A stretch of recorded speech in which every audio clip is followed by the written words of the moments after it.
Hello बच्चों, मैं प्रिया राठौर आपके लिए आज का लेक्चर लेकर आई हूँ और आज है क्लास 12th का लेक्चर नंबर 6 जो हमारा चैप्टर चल रहा था, चैप्टर नंबर 12th।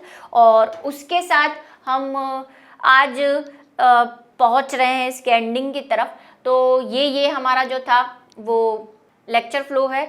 आज का जो लेक्चर फ्लो है वो है पराजीनी जंतु यानी ट्रांसजेनिक एनिमल के बारे में पढ़ेंगे। सामान्य शरीर क्रियाएं इसी से रिलेटेड है, क्या क्या है देखेंगे। रोगों का अध्ययन, ये क्या काम आते हैं पराजीनी जंतु, इसके बारे में है। और जैविक उत्पाद, उसके बाद टीका सुरक्षा और रासायनिक सुरक्षा परीक्षण।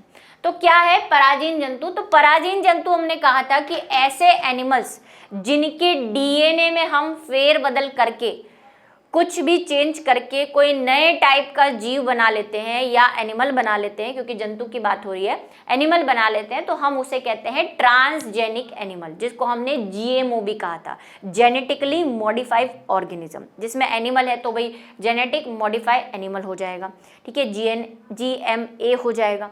क्या करना है हमें? तो हमने देखा था स्टार्टिंग में कि हमने ऐसे चूहे बनाए कई जेनेटिकली मॉडिफाइड, जिनके जीन को हमने चेंज कर दिया। तो ऐसे ही जेनेटिकली मॉडिफाइड जो जंतु है या ट्रांसजेनिक एनिमल्स हैं, उनके हमारे इस बायोटेक्नोलॉजी में क्या एडवांटेज है और कौन कौन से अभी तक हम बना चुके हैं, इस सब की चर्चा हम करने वाले हैं। तो शुरू करते हैं। ऐसे जंतु जिनके आनुवंशिक पदार्थ में फेरबदल करके कोई अभिव्यक्ति होने वाला वी जातीय का मतलब वही हमारा वांछित जीन जो हम किसी और से निकाल रहे हैं, बाहरी जीन प्रविष्ट करा दिया जाता है, परजीनी जंतु या पारजीनी जंतु या ट्रांसजेनिक एनिमल कहलाते हैं। ठीक है, क्या कि आपको अगर किसी एनिमल में आपने मान लो कोई बाहर का जीन ले लिया जो आप चाहते हो कि उस एनिमल में डाल के हम वो प्रोडक्ट या प्रोटीन बनाएं, एक तरह से इनको क्या कह सकते हैं, इनको हम नेचुरल बायोरिएक्टर भी कह सकते हैं, क्योंकि यही काम हम बायोरिएक्टर में कर रहे थे। लेकिन अब हमने क्या कहा कि भाई क्यों हम इतनी माथाफोड़ी करें, क्यों हम बैक्टीरिया में करवाएं, क्यों ना अगर वो जीन जो है जिससे हमें कोई प्रोटीन या कोई भी हार्मोन चाहिए उसको हम डायरेक्टली उस एनिमल या किसी और एनिमल के अंदर प्रवेश करवा दें, उसको मॉडिफाई कर दें, उसको ट्रांसजेनिक बना दें, जिससे कि हमारा वो जो दूध दे रहा है या वो जो मीट दे रहा है वो एनिमल, जिससे हमें जो मीट मिल रहा है उसमें वो सब खूबियाँ आ जाए। जैसे फॉर एग्जाम्पल हम एक ले सकते हैं कि मान लो मैंने एक ऐसा जीन लिया जिसमें कोई एक ऐसा प्रोटीन है जो मैक्सिममली, या विटामिन डी है for example. Vitamin D generally हम कहते हैं कि नेचुरल चीज़ों से ही मिलता है, हमारी बॉडी उसको नहीं बनाती, सनलाइट से मिलता है। तो हमने किसी विटामिन डी वाला जीन ले लिया किसी से, ठीक है, एग्जाम्पल है, ऐसा हुआ नहीं है, ना हो पाएगा, क्योंकि भाई हम कह रहे हैं कि विटामिन डी जो है वो एग, फिश, इनसे मिलता है। तो हमने विटामिन डी का जीन जो है एक चिकन के अंदर डाल दिया, है ना, कुकड़ू कू चिकन के अंदर डाल दिया। अब वो हमारा क्या हो गया, वो हमारा ट्रांसजेनिक एनिमल बन गया। अब इस चिकन में जब हमने इस जीन को डाला तो इससे जो भी मीट मिल रहा है, इससे जो भी चिकन मिल रहा है हमें, जो लोग खा रहे हैं, उसमें विटामिन डी मिल रहा है, बहुत अच्छे सोर्सेस हैं। तो ऐसे कुछ कामों के लिए हम क्या कर सकते हैं, ट्रांसजेनिक जंतुओं का या जीवों का यूज कर सकते हैं। ठीक है, अनेक प्रकार के ट्रांसजेनिक जंतुओं का निर्माण किया गया है, जिनमें चूहे, भाई ये चूहे बहुत खतरनाक है, सबसे ज्यादा हमने चूहे ही बनाए हैं।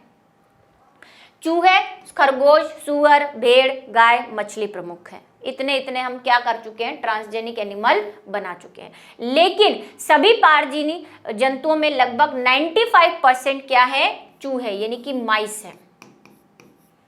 ठीक है, बच्चे बोलेंगे मैम माउस होता है, भाई प्लूरल है, माइस है ना, सिंगुलर प्लूरल। पहले पारजीनी जंतु चूहे थे। इन चूहों को विजातीय वृद्धि हार्मोन क्या दिया गया, इनको वृद्धि हार्मोन दिया गया, सोमेटोट्रोपिन हार्मोन, ग्रोथ हार्मोन जिसको कहते हैं, वो दिया गया, जीन को प्रविष्ट कराकर बनाया गया। इन चूहों का आकार सामान्य चूहों के आकार से 2 गुना था, मतलब 2 गुने बड़े थे। फोटो बताती हूँ आपको, ये देखो, ये रहे 2 चूहे। इनका नॉर्मल चूहों से आकार बड़ा था, क्यों? क्योंकि इनको हमने ग्रोथ हार्मोन दे दिया था, ग्रोथ हार्मोन का जीन दे दिया था। ग्रोथ हार्मोन पिट्यूटरी ग्लैंड से निकलता है और हमारी वृद्धि के लिए सहायक होता है, जिससे हम कहते हैं कि हमारी लेंथ नहीं बढ़ती अगर ग्रोथ हार्मोन की कमी हो जाए, सोमेटोट्रोपिन हार्मोन की कमी हो जाए। तो हमने वो सोमेटोट्रोपिन वाला जीन निकाल के इनको दे दिया। इनकी आराम से वृद्धि हो रही है। ये और नॉर्मल चूहे से लंबे और बड़े थे, 2 गुना बड़े, लंबे और क्या थे, मोटे थे। तो ये दो चूहे हैं, यहाँ पे हमने ऐसे चूहे बनाए। ठीक है, ये जो फोटो मैंने आपको दिया है ये है डॉली भेड़। ठीक है, डॉली नाम था इसका। अब कई जगह डॉली की स्पेलिंग ये भी लिखी होती है, कई जगह ये भी लिखी होती है। ये डॉली शिप थी, भेड़ थी। ये सबसे पहली मैमल यानी कि स्तनपारजीवी ट्रांसजेनिक जीव आप इसको कह सकते हैं। हालांकि हमने इसके जीन में वैसा चेंज नहीं किया कि कोई जीन निकाल के डाला, हमने इसे कायिक रूप से बनाया है, सोमेटिकली बनाया है। कैसे बताती हूँ। अब ये जिंदा नहीं है, मर चुकी है। ये इसके बर्थडे की फोटो है, इसको केक हमने टोपी वोपी पहनाई है। तो ये डॉली जीन तो जो थी वो 6 साल, शायद 6.5 साल जो है जिंदा रही थी।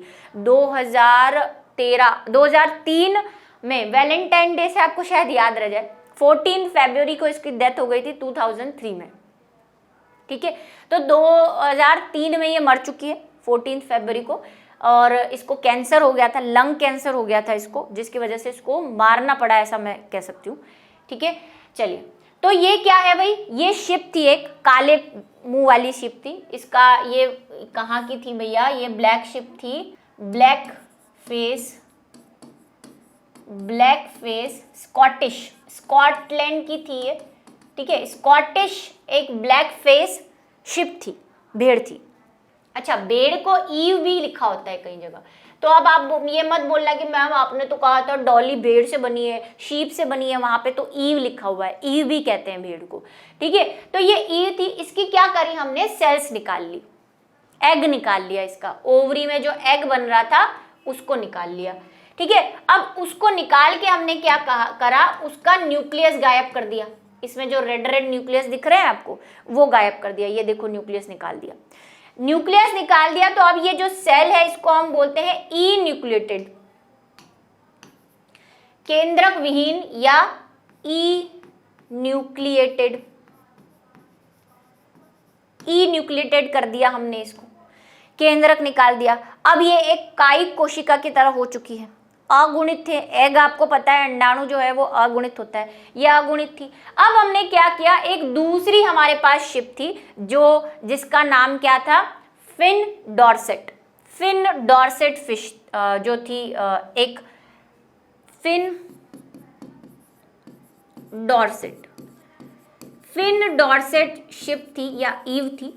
उसका हम क्या लेकर आए, मेमोरी ग्लैंड, उसकी स्तन ग्रंथियों का न्यूक्लियस लेकर आए, और उस न्यूक्लियस को हमने इसमें प्रवेश करवा दिया। तो अब इसके पास न्यूक्लियस आ गया, लेकिन ये न्यूक्लियस डिप्लॉइड है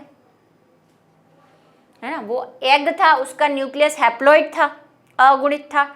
ये द्विगुणित है क्योंकि मेमोरी ग्लैंड से लिया आपने, स्तन ग्रंथियों से लिया है। स्तन ग्रंथियां तो सोमेटिक होती है, 2n होगा, तो ये 2n हो गई, मतलब एक तरह से ये जाइगोट जैसी हो गई, द्विगुणित हो गई। अब इसको हमने एक सरोगेट मदर आप पढ़ चुके हैं पिछले चैप्टर में, ऐसी मदर जिसका खुद का बच्चा नहीं होता, दूसरे के बच्चों को अपने अंदर रखती है। तो उसको हमने एक शिप के अंदर डाल के जो है बच्चा पैदा करवाया, और वो बच्चा था डॉली। ठीक है, विल्मंट ने इसको किया था, विल्मंट। ठीक है, विल्मंट ने जो है सबसे पहले ये भेड़ बनाई थी, डॉली भेड़। इस पे क्वेश्चन आए हुए हैं इसलिए बताया है मैंने आपको।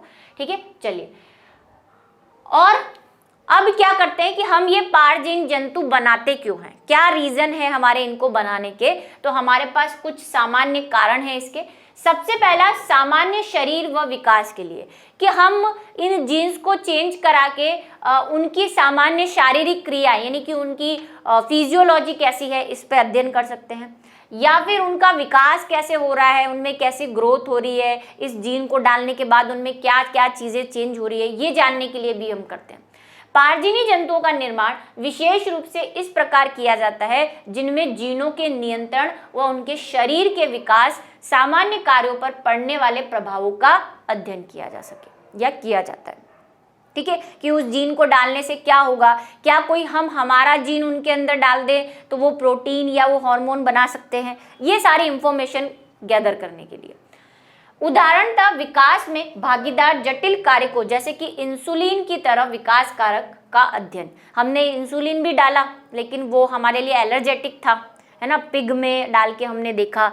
और भी देखो आजकल साइंटिस्ट, मैंने आपको बताया हार्ट, जो हार्ट है हमारा, पेनक्रियाज है, उनको क्या कर रहे हैं, उन ह्यूमन हार्ट और ह्यूमन पेनक्रियाज को पिग के अंदर डाल रहे हैं, है ना, और पिग के अंदर डाल के ये देख रहे हैं कि क्या हमारे प्रकार का हार्ट, क्योंकि भाई पिग का हार्ट और उसके टिश्यू तो अलग होंगे, पिग के अंदर हम हार्ट या पेनक्रियाज, कौन सा हार्ट, ह्यूमन हार्ट या पेनक्रियाज डाल के ये कोशिश कर रहे हैं कि वहां पे वो ग्रोथ कर जाए। तो फिर हम जो ये ट्रांसप्लांट करते हैं ना, डोनर ढूंढना पड़ता है हमें कि हमारा हार्ट खराब है तो किसी का डोनर ढूंढ लो, हो सकता है वैसे हार्ट का डोनर मिलता ही नहीं है, ठीक है, लिवर खराब है तो लिवर, किडनी का है तो भाई किडनी डोनर ढूंढना पड़ता है। तो आपको डोनर ना ढूंढना पड़े, आप पिग के अंदर अपना जो है ह्यूमन जैसा लिवर बना लो और वहां से निकाल के ट्रांसप्लांट कर दो, ऐसा कर सकते हैं। हालांकि अभी हमें इतनी सक्सेसफुलनेस उसमें मिली नहीं है, ठीक है। दूसरी जाति के जीन्स को प्रवेश कराने के उपरांत उपरोक्त कारकों के निर्माण में होने वाले परिवर्तनों में होने वाले जैविक प्रभाव का अध्ययन तथा कारकों की शरीर में जैविक भूमिका के बारे में सूचना मिलती है कि अब जब आपने विजातीय डीएनए को प्रवेश कराया है तो उसके कारकों में क्या फर्क आया है, क्या परिवर्तन आए हैं, उसके जैविक प्रभावों का अध्ययन करते हैं कि उसमें क्या चेंज आया, हो सकता है उसमें कोई नया प्रोटीन, हार्मोन कुछ बन रहा हो। जैसे ये मैं आपको एग्जांपल देती हूँ एंडी बंदर का, ये है एंडी मंकी। इसकी एक इंटरेस्टिंग चीज है कि इसको एंडी नाम क्यों दिया है, क्योंकि आप इसको उल्टा करेंगे तो ये कुछ ऐसे बनेगा, ये देखो, सॉरी मैंने लिखने में मिस्टेक कर दी, छी छी छी छी, कैसी टीचर हैं आप, उल्टा लिखने में मिस्टेक कर देती हैं। देखो ये क्या है, ये डीएनए है और ये आई है, इसी को एएनडीआई एंडी, ठीक है। एंडी क्यों रखा गया, आईडीएनए का मतलब होता है इंसर्टेड डीएनए, इसीलिए इसका नाम एंडी रखा, ठीक है, एएनडी और आई का आई, एंडी। क्या किया इसमें हमने, जो जेलीफिश थी, आपको पता है जेलीफिश जो है समुद्र में रहती है, ग्लो करती है, बायोल्यूमिनेंस होती है उसमें, कभी टीवी में डिस्कवरी चैनल वगैरह आपने देखी हो, उसमें बायोल्यूमिनेंस होती है, वो चमकती है ना, शाइन करती है, जैसे जुगनू करता है, फायरफ्लाइज करती है वैसे। तो हमने एक जेलीफिश का डीएनए जीन निकाल के, कौन सा वाला, जिसकी वजह से उसको लाइट मिलती है, बायोल्यूमिनेंसी होती है, वो लेके हमने क्या किया, मंकी के अंदर डाल दिया, इस मंकी के अंदर, रीसस मंकी के अंदर। और अब ये मंकी देखो चमक रहा है रात को, ये असली फोटो है ना, असली मंकी है, मतलब ये मंकी जो है ग्लो करता था रात को, लाइट हो जाने के बंद होने के बाद या अंधेरे में, तो इसमें बायोल्यूमिनेंसी थी। तो ऐसा मंकी हमने बनाया, हमने देखा कि क्या असर होता है, तो भाई हमने बना लिया ऐसा। ऐसे मैंने आपको प्लांट का बताया था कि हमने ऐसे प्लांट भी बनाए जो रात को चमकते हैं, ठीक है। फिर है रोगों का अध्ययन, कि हम ये जो हम इतनी रिसर्च करते हैं कि कोई बैक्टीरिया, कोई वायरस कैसे काम कर रहा है, कैसे वो उस पर असर करता है, तो ये एक्सपेरिमेंट हम ह्यूमंस पे नहीं कर सकते, ये ह्यूमंस पे नहीं करते, इसीलिए हमने ट्रांसजेनिक चूहे भी बनाए। ट्रांसजेनिक चूहे हमने क्यों बनाए, क्योंकि उनका और हमारा बॉडी अलग अलग है, तो हमने चूहों के अंदर इंसानों वाला जीन डाल के उनको इंसानों जैसा बना दिया, ताकि उनकी जो अंदर की फीचर्स हैं कुछ, वो इंसान जैसे बिहेव करे, ताकि हम उन पे जब टेस्ट करें कोई भी चीज़ का तो हमें पता चल जाए कि इंसानों पे इसका क्या फ़र्क पड़ेगा। ऐसे हमने ट्रांसजेनिक चूहे बनाए थे, ठीक है। तो भाई यहाँ पे क्या कर रहे हैं, हम रोगों का अध्ययन कर रहे हैं। जैसे कि एक हमने ALV वायरस, ALV एक वायरस होता है, ठीक है, उसको हमने क्या किया है, चिकन के अंदर यानी मुर्गी के अंदर प्रवेश करवाया और ये देखा कि क्या होता है। तो उससे ऐसी मुर्गी पैदा हुई जिसपे ऐसे बाल वाल नहीं थे, फेदर्स नहीं थे, हालांकि वो नॉर्मल थी लेकिन फेदर्स नहीं थे, पैर थोड़े से अलग डिफरेंट थे। लेकिन उससे क्या हुआ, उस मुर्गी के अंदर इस ALV वायरस के प्रति प्रतिरोधकता उत्पन्न हो गई, क्योंकि अब जब AVL वायरस आता तो मुर्गी को वो अपने ही जैसा लगता, क्योंकि उसके अंदर ऑलरेडी उसका एक जीन है, वो उसको V जाती है नहीं समझता, उसको एंटीजन नहीं समझता, तो वो मुर्गी जो है ALV वायरस के प्रति प्रतिरोधी हो गई थी। तो ऐसे ही कुछ एग्जाम्पल है, हम अध्ययन करने के लिए वायरस उसको भी प्रवेश करवाते हैं, देखते हैं क्या है, वो कैसे काम करते हैं, वायरस बैक्टीरिया, इस तरह से।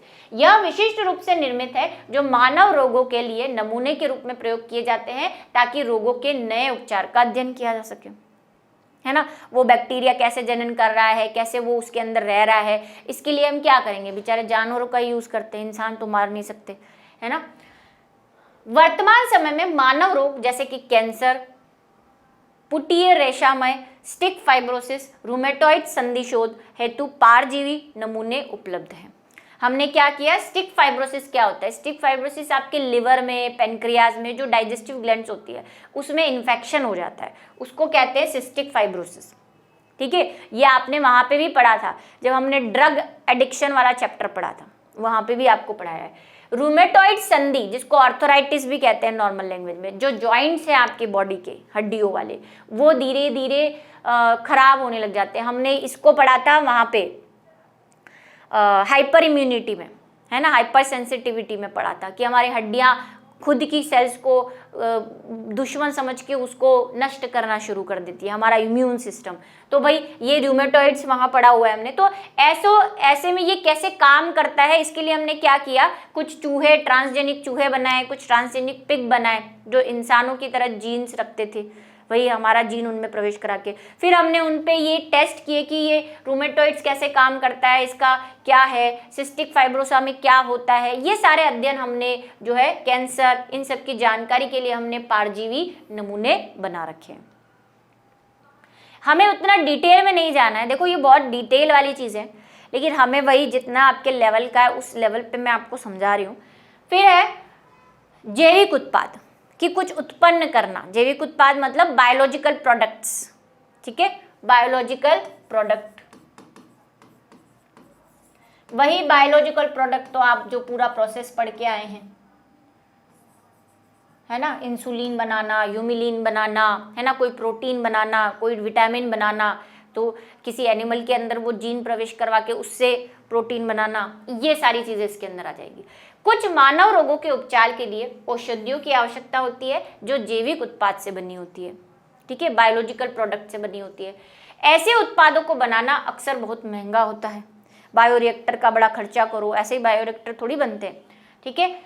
परजीवी जंतु को उपयोगी जैविक उत्पाद का निर्माण करते हैं, उन्हें डीएनए के भाग को प्रवेश कराते हैं जो विशेष उत्पाद के निर्माण में भाग लेते हैं। क्या करें हम कि भाई बायोरिएक्टर में हम तो वो ई कोलाई बलि के बकरे को काम में लेंगे, यहाँ पे हम क्या करें, डायरेक्टली उस जीन को किसी एनिमल के अंदर डाल दें, जैसे कि गाय के अंदर डाल दो। हमने ऐसी गाय बनाई, है ना, हमने क्या किया, हमने जो गाय है उसके अंदर एक डीएनए डाल दिया, जीन डाल दिया प्रोटीन का। उस प्रोटीन का जीन डाल देने की वजह से उस गाय का जो दूध था उसमें प्रोटीन की मात्रा ज़्यादा आने लग गई। तो भाई हमें वो फैक्ट्री खड़ी नहीं करनी पड़ी, हमारा दूध से ही काम चल रहा है। अभी और भी एग्जाम्पल मैं आपको बताऊंगी, इसके आ रहे हैं धीरे धीरे। उदाहरणतः मानव प्रोटीन अल्फा एंटीट्रिप्सिन का उपयोग एम्फीसीमा के निदान में किया जाता है। इसके लिए हमने एक भेड़ बनाई, उसका नाम था ट्रेसी।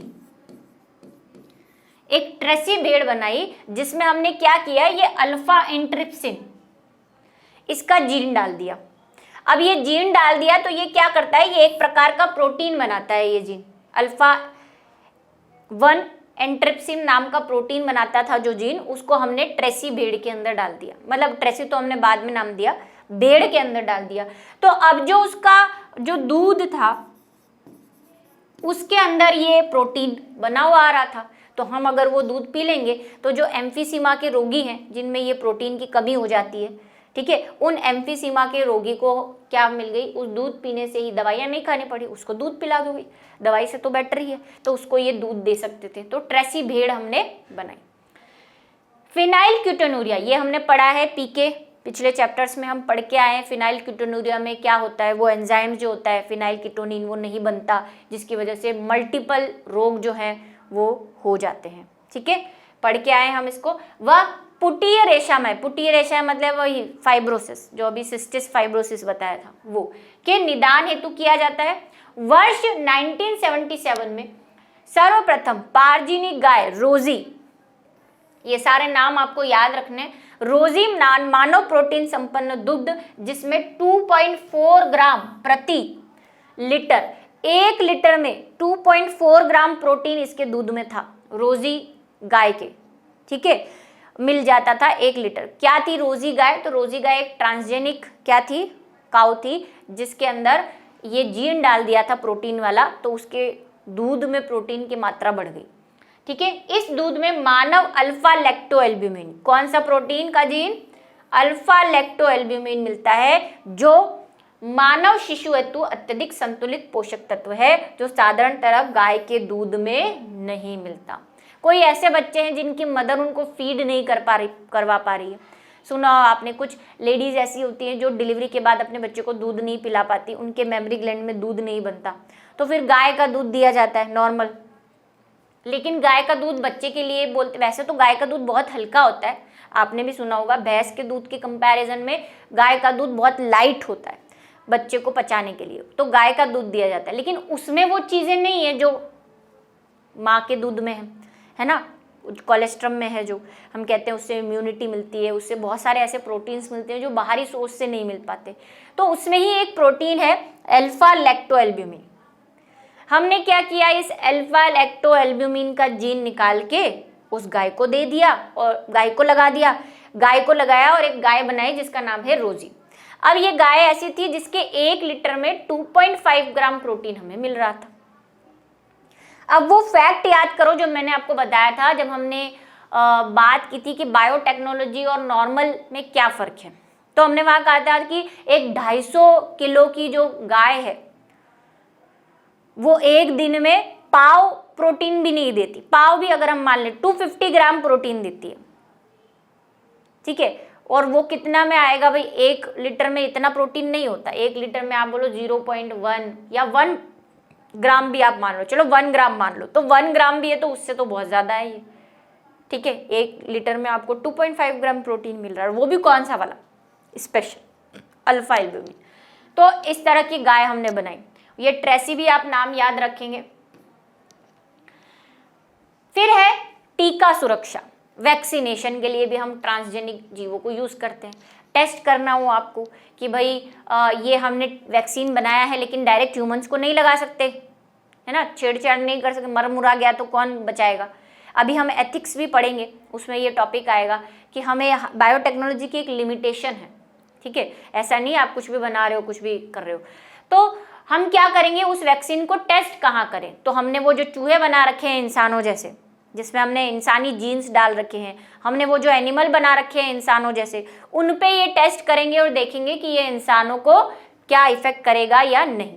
तो टीके के लिए, टीकों का मानव पर प्रयोग करने से पहले टीके की सुरक्षा जांच के लिए परजीवी चूहों को विकसित किया गया, ठीक है, ट्रांसजेनिक चूहे। पोलियो टीका की सुरक्षा जांच के लिए परजीवी चूहों का उपयोग किया जा चुका है। पोलियो जब हमने वैक्सीन बनाई थी तो उसका टेस्ट हमने इन परजीवी जीवों पे, चूहों पे किया था। ये भी इंपॉर्टेंट है, पूछा जा सकता है, ठीक है। यदि उपरोक्त प्रयोग सरल, सफल व विश्वसनीय पाए गए तो टीका सुरक्षा जांच के लिए बंदर के स्थान पर परजीवी चूहों का प्रयोग किया जा सकेगा। बंदर पे भी करते हैं क्योंकि हम कहते हैं कि मंकी जो है हमारे क्लोजली रिलेटिव है ना, तो मंकी पे करते हैं या फिर उसकी जगह हम चूहे। मंकी भी भाई क्यों मारे मंकी को, चूहा फिर भी छोटा है, उसको पालना थोड़ा सा आसान है, तो भाई चूहों पर करते हैं अधिकतर, पहले मंकी पे किया करते थे। उसके बाद क्या काम में ले सकते हैं हम, रासायनिक सुरक्षा परीक्षणों के लिए भी इनको यूज में लेते हैं।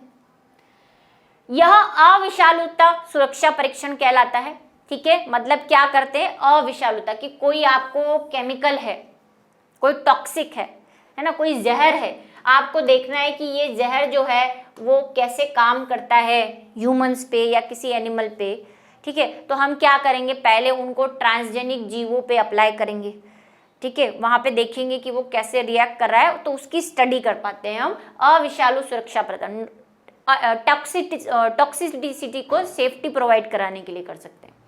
यह वही विधि है जो औषधि अविषालु परीक्षा हेतु प्रयोग लाई जाती है।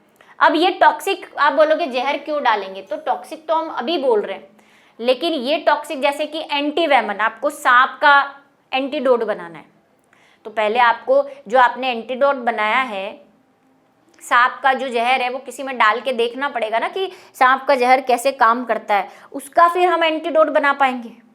वही चीज यहाँ पे कह रहा है, ठीक है।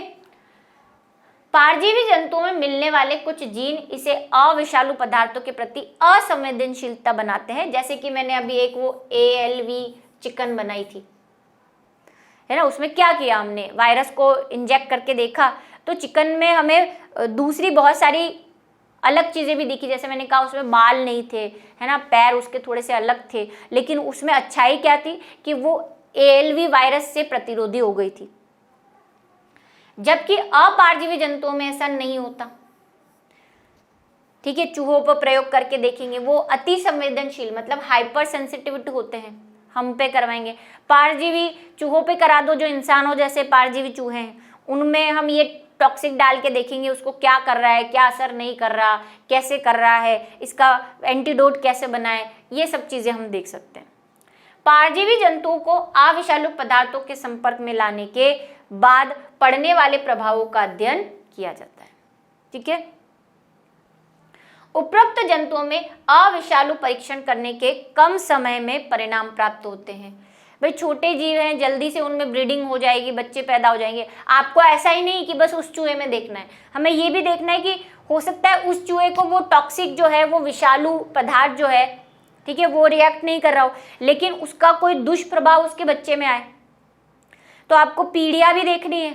अब किसी छोटे एनिमल को जिसका लाइफ थोड़ा छोटा हो, जल्दी जनन करता हो, उसको आप सेलेक्ट करोगे तो आपका ये अध्ययन जो है वो कम समय में हो जाएगा। इसीलिए हम परजीवी जंतु बनाते हैं। ये हम क्या पढ़ रहे हैं, ये हम देखो 2-3 तरह से इस सवाल को पूछा जा सकता है। पहला ये कि परजीवी जंतु क्यों बनाए जाते हैं, तो ये सारे पॉइंट्स आपको शुरू से लेकर ये सारे बड़े बड़े टॉपिक्स आपको लिखने पड़ेंगे। परजीवी जंतु कौन कौन से हैं, तो वो हम एग्जाम्पल लेते हुए आए हैं, डॉली है, रोजी है, ट्रेसी है, ठीक है। परजीवी जंतु से हमें क्या लाभ होते हैं, वो भी, उसका भी आंसर यही है। तो काफी 2-3 तरह से हम इसको क्वेश्चन को पूछ सकते हैं, ठीक है। चलिए, तो ये आज का जो टॉपिक था वो छोटा सा था, आई होप आपको कुछ समझ में आया हो इसमें। और नेक्स्ट जो है हमें एथिक्स वाला पॉइंट लेना है एक, और इसके बाद चैप्टर बचा कुचा का ही है। तो यहाँ आज छोटा सा एक टॉपिक है, जल्दी से जल्दी इसको पढ़ें, आगे के टॉपिक्स भी कवर करें और तैयारी करें, क्योंकि भाई क्या आ चुका है, सितंबर एंड आ चुका है और एग्ज़ाम अब दूर नहीं है। प्रिपरेशन शुरू कर दो, रिवीजन शुरू कर दो। तो मिलेंगे नेक्स्ट क्लास में, तब तक के लिए